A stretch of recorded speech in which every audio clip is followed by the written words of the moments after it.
روزے میں حضور کریم صلی اللہ علیہ وسلم کا ازواج سے ملنا۔ حضرت عائشہ رضی اللہ تعالیٰ عنہا سے روایت ہے کہ نبی اکرم صلی اللہ علیہ وآلہ وسلم روزے سے ہوتے اور اپنی ازواج کا بوسہ لے لیتے اور ان کے ساتھ مباش بھی کر لیا کرتے تھے، اور سب مل کر حضور کریم صلی اللہ علیہ وسلم بسم اللہ الرحمن الرحیم۔ جب ہم روزے کی بات کرتے ہیں تو سب سے پہلے نگاہ رحمت عالم صلی اللہ علیہ وسلم کی مبارک زندگی کی طرف اٹھتی ہیں، کیونکہ روزے کی اصل روح اور اس کا حقیقی مفہوم اور عملی تصویر ہمیں سب سے بڑھ کر سیرت نبی صلی اللہ علیہ وآلہ وسلم میں ملتی ہے۔ حضور کریم صلی اللہ علیہ وسلم روزے کو صرف بھوک اور پیاس تک محدود نہیں رکھتے تھے، بلکہ اسے دل کی پاکیزگی، روح کی تربیت اور اللہ پاک سے قرب کا ذریعہ جانا کرتے تھے۔ آپ صلی اللہ علیہ وسلم کی تعلیم تھی کہ روزہ ڈال ہے جو انسان کو گناہوں سے بچاتا اور جہنم کی آگ سے محفوظ رکھتا ہے۔ رمضان کے مہینے میں آپ صلی اللہ علیہ وآلہ وسلم کی عبادت میں اضافہ ہو جاتا، خشوع غضو بڑھ جاتا اور ثقافت کی بارش ہوتی۔ سحری اور فطاری کا اہتمام سنت کے مطابق کرتے اور صحابہ کرام رضی اللہ عنہم کو بھی اس کی برکت حاصل کرنے کی تلقین فرماتے۔ سحری کو معمولی کھانا نہیں بلکہ عبادت کا حصہ سمجھتے اور افطار جلدی کرنے کا درس دیتے۔ افطار کھجور یا پانی سے سنت کے مطابق کرتے۔ روزے کی فرضیت کو صحابہ کرام رضی اللہ تعالی عنہ نے پوری شدت سے سمجھا۔ جب قرآن مجید میں حکم نازل ہوا تو انہوں نے بغیر کسی ہچکچاہٹ کے اس پر عمل کیا۔ روزہ صرف جسمانی عمل نہیں بلکہ آنکھ، کان، زبان اور دل کا بھی روزہ تھا۔ اگر کوئی جھگڑا آتا تو کہتے کہ میں روزے سے ہوں۔ بھوک اور پیاس کے باوجود ان کے قدم ڈگمگاتے نہیں تھے، کیونکہ اللہ کی رضا کی طلب غالب ہوتی۔ غزوہ بدر اور دیگر معرکوں میں کئی صحابہ رضی اللہ تعالیٰ عنہ روزے کی حالت میں شریک ہوئے۔ اظہار ہوتا ہے کہ روزہ کمزوری نہیں بلکہ روحانی طاقت پیدا کرتا ہے۔ ابو بکر صدیق رضی اللہ تعالیٰ عنہ، عمر بن خطاب رضی اللہ تعالیٰ عنہ، عثمان بن عفان رضی اللہ تعالیٰ عنہ اور علی بن طالب رضی اللہ تعالیٰ عنہ جیسے عظیم صحابہ روزے کو اپنی زندگی کا لازمی حصہ سمجھتے تھے۔ ان کے چہروں پر کمزوری کے آثار ضرور ہوتے مگر ایمان کی روشنی اس سے کہیں زیادہ نمایاں ہوتی۔ رمضان المبارک میں مسجد نبی صلی اللہ علیہ وسلم میں قرآن کی تلاوت کی آوازیں گونجتی، آنکھوں سے آنسو بہتے اور دل اللہ کے حضور جھک جاتے۔ راتوں کو قیام، دن میں صبر اور ہر وقت ذکر الہی ان کی زندگی کا معمول بن جاتا۔ حضرت محمد صلی اللہ علیہ وآلہ وسلم نے یہ بھی فرمایا کہ اگر کوئی جھوٹ بولنا یا برے اعمال چھوڑ نہیں سکتا تو اللہ کو اس کے بھوکے پیسے رہنے کی کوئی ضرورت نہیں۔ اس سے معلوم ہوتا ہے کہ روزہ صرف جسمانی عبادت نہیں بلکہ اخلاقی اور روحانی اصلاح کا مکمل نظام ہے۔ صحابہ اکرام رضی اللہ تعالیٰ عنہ اس بات کو سمجھتے تھے کہ اسی لیے اپنے کردار کو روزے کے ذریعے سنوارتے تھے۔ ان کے نزدیک روزہ اللہ کی رضا کا راستہ، جنت کے دروازوں کی کنجی اور جہنم سے نجات کا ذریعہ ہے۔ وہ رمضان کا انتظار کرتے، اس کے آنے پر خوش ہوتے اور جانے پر غمگین، دعائیں کرتے کہ اے اللہ ہمیں رمضان تک پہنچا دے اور ہمارے روزے قبول فرما لے۔ یہی جذبہ ایک عام انسان کو ولی بناتا ہے، کمزور کو مضبوط اور ایک معمولی زندگی کو غیر معمولی بناتا ہے۔ روزہ ان کے لیے رسم نہیں بلکہ انقلاب تھا، بھوک نہیں بلکہ نور تھا، پیاس نہیں بلکہ قرب الہی کا سفر تھا، اور یہ بنیاد جس پر اگلے حصے میں ہم ازواج مطہرات رضی اللہ تعالیٰ عنہا کے روزوں کی کیفیت اور گھریلو ماحول میں رمضان کی برکتوں کا ذکر کریں گے۔ رمضان کے ایک دن حضور کریم صلی اللہ علیہ وآلہ وسلم اور آپ کے ازواج مطہرات رضی اللہ تعالیٰ عنہا کے درمیان روزے کا ایک خوبصورت واقعہ پیش آیا، جس میں محبت، ہنسی اور عبادت کا حسین امتزاج نظر آتا ہے۔ ایک مرتبہ حضرت عائشہ رضی اللہ تعالیٰ عنہا نے ذکر کیا کہ ہم لوگ رمضان میں روزہ رکھ کر افطار کے وقت ایک دوسرے کے لیے چھوٹے چھوٹے مزیدار پکوان تیار کر لیا کرتے۔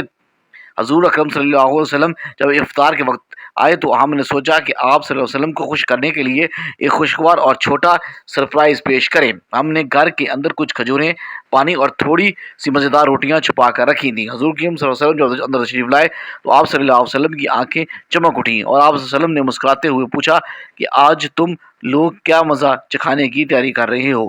ہم نے جواب دیا کہ کچھ خاص نہیں، لیکن اللہ کی رضا کے لیے تھوڑی سی محنت کی ہے۔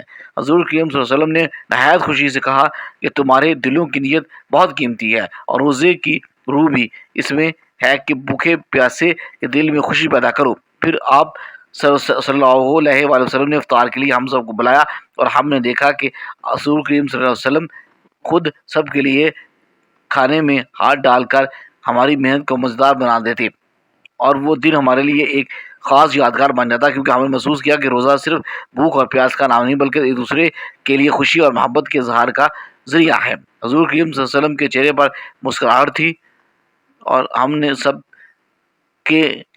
وہ ہم سب کے لیے نعمت تھی۔ اس طرح روزے کے دوران حضرت فاطمہ رضی اللہ تعالیٰ عنہا اور دیگر ازواج مطہرات رضی اللہ تعالیٰ عنہا بھی اپنی محبت اور خلوص کے ساتھ ساتھ روزے رکھتی۔ کبھی کبھی آپ صلی اللہ علیہ وسلم کی نظروں میں مزاج اور محبت کے جھوٹے لمحات بھی ہوتے تھے۔ جبھی اگر افطار کے وقت تھوڑا سا مزیدار پکوان زیادہ خوبصورت ہو جاتا تو آپ صلی اللہ علیہ وسلم خوش ہو کر فرماتے، یہ تو میرے دل کو اور زیادہ خوش کیا ہے۔ یہ واقعہ ہمیں سکھاتا ہے کہ روزہ صرف جسمانی عبادت نہیں بلکہ گھر کے اندر محبت، خلوص، ہنسی اور قربت کا ذریعہ بھی ہے۔ یہی وجہ ہے کہ حضور کریم صلی اللہ علیہ وسلم ازواج مطہرات رضی اللہ تعالیٰ عنہا کے درمیان رمضان کا ہر لمحہ ایک روحانی اور محبت بھرا جشن بن جاتا، جس میں ہر روزے کے ساتھ خوشی، نیکی، محبت اور اللہ کی رضا کا خاص امتزاج نظر آتا۔ اور یہ واقعہ آج بھی ہمیں یاد دلاتا ہے کہ روزے کو صرف بوجھ سمجھنے کی بجائے اسے دل کی خوشی اور گھر میں محبت بڑھانے کا ذریعہ بنانا چاہیے۔ اور اسی جذباتی اور دلچسپ انداز میں ہم اگلے حصے میں صحابہ کرام کے روزے کے واقعات اور ان کی قربانیوں کے بارے میں بات کریں گے، تاکہ آڈینس رمضان کی حقیقی روحانیت کو محسوس کریں۔ حقیقت یہ ہے کہ حضور کریم صلی اللہ علیہ وسلم کی ازواج محترمات رضی اللہ تعالیٰ عنہ کے ساتھ روزے کے تعلقات ہمیشہ محبت، احترام، نرمی اور خلوص کے ساتھ تھے، کیونکہ روزہ صرف جسمانی بھوک اور پیاس کا نام نہیں بلکہ دل و دماغ، اخلاق اور گہرے تعلقات کی بھی تربیت ہے۔ حضور کریم صلی اللہ علیہ وسلم روزے کے دوران اپنی ازواج کے ساتھ زیادہ وقت گزارا کرتے، گھر میں چھوٹے چھوٹے افطار یا سحری کی تیاریوں میں شامل ہوتے اور ان کے ساتھ لطیف اور نرم مزاج فرماتے۔ کبھی کبھی ازواج کی خدمات کو انعام سمجھ کر خوش ہوتے اور اپنی رہنمائی سے انہیں روحانی خوشی دیتے۔ روزوں کے دنوں میں گھریلو ماحول میں احترام، محبت اور بردباری کے اصولوں کی عملی تصویر سامنے نظر آتی۔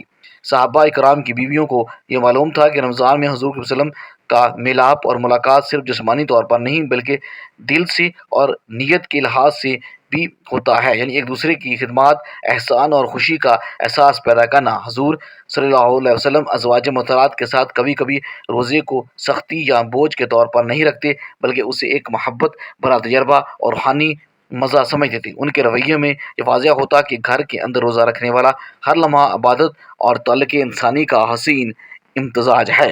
رمضان کے ایک دن حضور کریم صلی اللہ علیہ وسلم اور ازواج مطہرات رضی اللہ تعالیٰ عنہا کے درمیان ایک دلکش اور مزیدار واقعہ پیش آیا جو محبت، لطافت اور روحانیت کا حسین امتزاج دکھائی دیتا ہے۔ حضرت عائشہ رضی اللہ تعالیٰ عنہا فرماتی ہیں کہ ایک دن ہم روزے میں تھیں اور افطار کی تیاریاں کر رہی تھیں۔ حضور صلی اللہ علیہ وسلم نے داخل ہوتے ہی خوشگوار مسکراہٹ کے ساتھ پوچھا کہ آج افطار کے لیے کیا منصوبہ بنایا؟ ہم نے جواب دیا کہ کچھ معمولی سا ہے، لیکن آپ صلی اللہ علیہ وسلم نے فرمایا کہ تمہاری محبت اور خلوص سب سے قیمتی ہے۔ پھر حضور صلی اللہ علیہ وسلم نے خود اپنی دستی مہربانی سے ہماری تیار کی ہوئی کھجوریں، پانی اور ہلکی پھلکی روٹی کا لطف دبالا کیا۔ ہم سب پر خوشی کی لہر دوڑ گئی، کیونکہ حضور کریم صلی اللہ علیہ وسلم کی توجہ اور محبت ہمارے چھوٹے چھوٹے کام کو عبادت کی حیثیت دے رہی تھی۔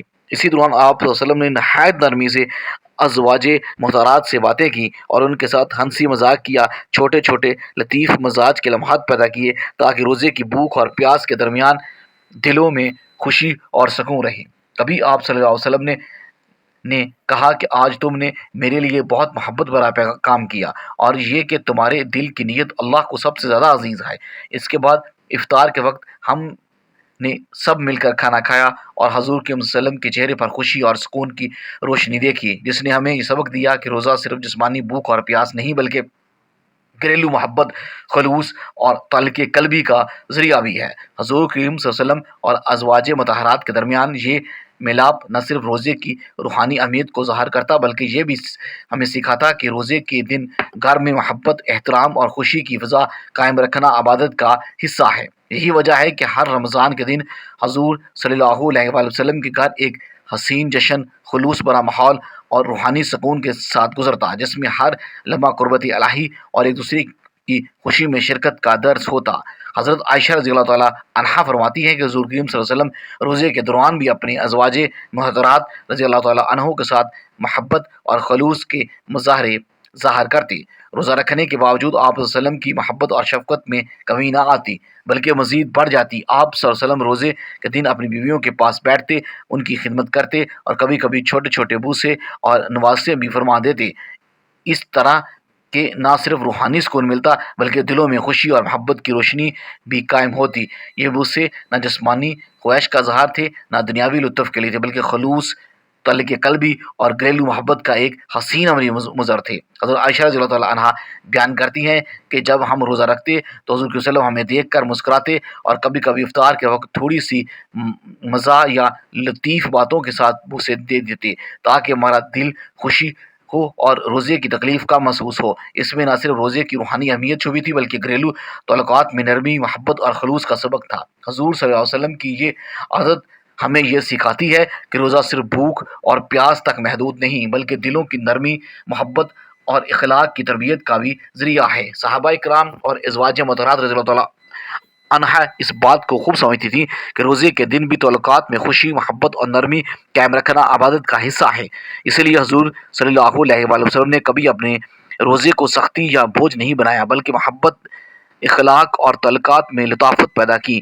یہ بوسے اور نوازشیں صرف محبت کی زبان تھی جس سے گھر کے ماحول میں خوشی، سکون اور قربت الہی کی روشنی برقرار رہتی۔ حضور صلی اللہ علیہ وسلم کی یہ شخصیت ہمیں یہ سبق دیتی ہے کہ روزے کے دوران نہ صرف اخلاقی اور روحانی تربیت حاصل کی جاتی ہے بلکہ دوسرے کے لیے محبت اور خلوص کا اظہار بھی روزے کا حصہ ہے۔ حضرت عائشہ رضی اللہ تعالیٰ عنہا فرماتی ہیں کہ کبھی کبھی روزے کے دن میں حضور صلی اللہ علیہ وسلم کی جانب سے چھوٹے چھوٹے محبت بھرے اشارے، ہلکی مسکان، نوازشیں اور بوسے ہماری روزہ داری میں خوشی اور سکون پیدا کرتے تھے۔ اس سے ظاہر ہوتا ہے کہ روزہ رکھنے والا انسان اپنی گھریلو زندگی میں محبت، احترام اور خلوص کے اصول بھی برقرار رکھے اور تعلقات میں نرمی اور رحمت پیدا کرے۔ یہ سب ہمیں یہ سبق دیتا ہے کہ رمضان میں روزہ صرف بھوک اور پیاس کی صبر کی مشق نہیں بلکہ دوسرے کے ساتھ محبت، ہنسی، خوشی، خلوص اور قربت الہی کو محسوس کرنے کا مکمل ذریعہ ہے۔ یہی وجہ ہے کہ حضور کریم صلی اللہ علیہ وسلم کی زندگی میں ہر روزہ ایک حسین یاد، محبت بھرا لمحہ اور روحانی سکون کا موقع بن جاتا تھا۔ ہم سب کے لیے یہ نصیحت ہے کہ روزے کے دن اپنے گھر میں محبت اور خلوص کے ساتھ تعلقات سنواریں، چھوٹے چھوٹے محبت بھرے اشارے اور اخلاقی نرمیوں کا مظاہرہ کریں تاکہ روزے کی اصل روح ہمارے دلوں میں جاگے اور گھر کے ہر فرد کے لیے خوشی، سکون اور قربت الہی کی روشنی قائم رہے۔ یہی سبق جو حضرت عائشہ رضی اللہ تعالیٰ عنہا کی روایت کے ذریعے ہمیں حضور کریم صلی اللہ علیہ وسلم کے روزے اور ازواج مطہرات رضی اللہ تعالیٰ عنہا کے ساتھ محبت بھرے تعلقات سے ملتا ہے، اور یہ ہمیں روزے کی نہ صرف عبادت بلکہ گھریلو اور اخلاق کی اہمیت بھی سمجھاتا ہے۔ رمضان کے ایک اور حسین دن کی بات ہے کہ جب حضور کریم صلی اللہ علیہ وسلم نے روزے کے دوران اپنی ازواج مطہرات رضی اللہ عنہا کے ساتھ محبت اور خلوص کے ایسے لمحات کا مظاہرہ کیا کہ وہ لمحے آج بھی دلوں میں تازہ رہیں۔ حضرت عائشہ رضی اللہ تعالیٰ عنہا فرماتی ہیں کہ ایک دن ہم سب نے گھر میں افطار کے لیے کچھ ہلکی پھلکی کھجوریں، پانی اور تھوڑی سی مزیدار روٹیاں تیار کی۔ حضور صلی اللہ علیہ وسلم جب تشریف لائے تو آپ صلی اللہ علیہ وسلم نے نہایت خوشی اور مسرت کے ساتھ دیکھا کہ ہم نے افطار کے لیے محنت کی ہے، تو آپ صلی اللہ علیہ وسلم خود بیٹھ کر سب کے ساتھ افطار میں شریک ہوئے اور کبھی کبھی ایک ایک کو محبت بھرا بوسہ دے دیا تاکہ ہمارا دل خوش ہو اور روزے کی بھوک اور تھکن میں سکون پیدا ہو۔ آپ صلی اللہ علیہ وسلم فرماتے ہوئے کہا کہ تمہارے دل کی نیت اور محبت اللہ کے نزدیک سب سے قیمتی ہے، اور یہ روزہ رکھنے والے کے دل میں محبت اور خلوص پیدا ہونا سب سے اہم ہے۔ ہم سب نے محسوس کیا کہ حضور کریم صلی اللہ علیہ وسلم روزے کے دوران بھی اپنی شفقت اور محبت کے چھوٹے چھوٹے اشارے جاری رکھتے۔ اور عائشہ رضی اللہ عنہا بیان فرماتی ہیں کہ کبھی کبھی آپ صلی اللہ علیہ وسلم ہلکی ہنسی مذاق فرماتے، چھوٹے لطیفے کرتے، افتتار اور شاعری کے درمیان ہمیں خوش کر دیتے۔ اس طرح نہ صرف روزے کی تکلیف کم محسوس ہوتی بلکہ دلوں میں خوشی اور قربت الہی پیدا ہوتی۔ یہ محبت بھرے بوسے اور یہ نواز سے نہ دنیاوی خواہش کا اظہار تھے نہ جسمانی لطف کے لیے بلکہ خلوص، تعلق قلبی اور گھریلو سکون کی عملی تصویر تھی۔ حضور کی وسلم کی یہ عادت ہمیں یہ سبق دیتی ہے کہ روزے کے دوران بھی اپنے گھر میں محبت، احترام، خلوص اور خوشی برقرار رکھنا عبادت کا حصہ ہے۔ اسی لیے ازواج مطہرات رضی اللہ تعالیٰ عنہا بھی حضور صلی اللہ علیہ وسلم کے ساتھ ان حسین لمحات میں شریک ہوتی اور ہر افطار یا سحری میں چھوٹے چھوٹے محبت بھرے اشارے، نرم گفتگو اور لطیف مزاج کے ساتھ روزے کی روحانی اہمیت کو بڑھاتی۔ حضور صلی اللہ علیہ وسلم کا یہ طریقہ ہمیں سکھاتا ہے کہ رمضان میں روزہ صرف بھوک اور پیاس کی صبر کی مشق نہیں بلکہ گھر کے اندر تعلقات میں خوشی، محبت، نرمی اور خلوص پیدا کرنے کا بھی ذریعہ ہے۔ اسی لیے ہم سب کے لیے سبق ہے کہ روزے کے دن محبت بھرے تعلقات قائم رکھیں، ایک دوسرے کے ساتھ ایک دوسرے کی خدمت، چھوٹے اشارے، محبت بھری نوازیں اور اخلاق کی نرمائی کا مظاہرہ کریں، تاکہ روزے کی روح ہمارے دلوں میں جاگے اور گھر کے ہر فرد کے لیے خوشی، سکون اور قربت الہی کی روشنی قائم ہو۔ یہ حسین واقعہ آج بھی ہمیں یاد دلاتا ہے کہ حضور کریم صلی اللہ علیہ وآلہ وسلم ازواج محترمات رضی اللہ عنہا کے درمیان روزے کے دنوں کا ہر لمحہ محبت، خلوص، ہنسی، سکون اور عبادت کا حسین امتراج ہوتا ہے، جسے دیکھ کر کوئی بھی محسوس کرتا ہے کہ حقیقی روزہ صرف بھوک پیاس کی پابندی نہیں بلکہ دلوں میں محبت، خلوص کے پھول کھلانے کا نام ہے۔ یہی روحانی منظر رمضان کے ہر گھر کے لیے مثال اور درس ہے۔ یہ حسین واقعہ ہمیں یاد دلاتا ہے کہ حضور صلی اللہ علیہ وسلم اور ازواج محترمات رضی اللہ عنہا کے درمیان روزے کے دنوں کا ہر لمحہ خلوص، ہنسی، سکون، عبادت کا حسین امتراج ہوتا ہے، جسے دیکھ کر ہر دل یہ محسوس کرتا ہے کہ یہ روزہ صرف بھوک پیاس کی پابندی نہیں بلکہ دلوں میں محبت اور خلوص کے پھول کھلانے کا نام ہے۔ یہی روحانی منظر رمضان کے ہر گھر کے لیے مثال اور درس ہے۔ اللہ ہمیں یہ توفیق دے کہ ہم رمضان میں اپنی عبادت کے ساتھ ساتھ گھریلو تعلقات میں محبت، خلوص اور نرمی پیدا کریں اور روزے کی اصل روح کو سمجھیں۔ آمین ثم آمین۔ ناظرین، کامنٹ باکس میں اللہ تعالیٰ کے 99 ناموں میں سے کوئی ایک نام ضرور ٹائپ کریں۔ اللہ حافظ۔